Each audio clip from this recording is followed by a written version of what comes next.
मी doctor Ahmad काकी हॉस्पिटलमध्ये consultant gynaecologist आणि सोनोलॉजिस्ट आहे। इथे सगळे प्रकारचे स्त्री रोग निदान होतात। पोलीस अधीक्षक सोलापूर ग्रामीण यांनी जिल्ह्यातील घरफोडी करणाऱ्या आरोपीचा शोध घेऊन गुन्हे उघड करण्याबाबत पोलीस निरीक्षक स्थानिक गुन्हे शाखा यांना आदेशित केलं होतं। सदर आदेशाच्या अनुषंगानं सुरेश निंबाळकर स्थानिक गुन्हे शाखा सोलापूर ग्रामीण यांनी स्थानिक गुन्हे शाखेकडील सहाय्यक पोलीस निरीक्षक धनंजय पोरे, police sub inspector Suraj Nimbalkar, police sub inspector Raju Dange व पथकातील अंमलदार यांना सोलापूर ग्रामीण जिल्ह्यातील मालाविषयी गुन्हे उघड करण्याबाबत रेकॉर्डवरील गुन्हेगार यांचा शोध घेण्याकामी आदेशित केलं होतं। Police sub inspector Suraj Nimbalkar, Raju Dange व पथकासह टेंभुर्णी पोलीस ठाणे हद्दीत पेट्रोलिंग करत असताना police sub inspector Raju Dange यांना गोपनीय बातमीदारामार्फत बातमी मिळाली की वळसंग पोलीस ठाणे हद्दीमध्ये आरोपी हा एसटी स्टँड येथे असल्याची माहिती प्राप्त झाल्यानं सूरज निंबाळकर व police sub inspector Raju Dange व पथक एसटी स्टँड येथे पोहोचून आरोपीस गराडा घालून ताब्यात घेतलं असता आरोपीकडे सखोल तपास केला असता त्याने त्याच्या साथीदारासोबत गुन्हा केल्याची कबुली दिली। त्यानंतर त्याने पुणे शहर, पुणे ग्रामीण तसेच सोलापूर शहर, सोलापूर ग्रामीण येथे घरफोडी व जबरी चोरी दरोड्याचे 35 गुन्हे त्याच्यावरती दाखल आहेत। नमूद आरोपीचे गुन्हेगारी अभिलेख पाहता हडपसर पोलीस ठाणे, पुणे शहर, MIDC पोलीस ठाणे,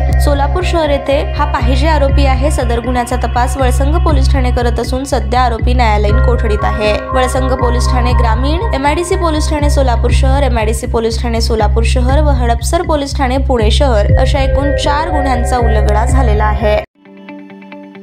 ताज्या बातम्या पाहण्यासाठी प्राईम महाराष्ट्र न्यूज चॅनलला सबस्क्राईब करा।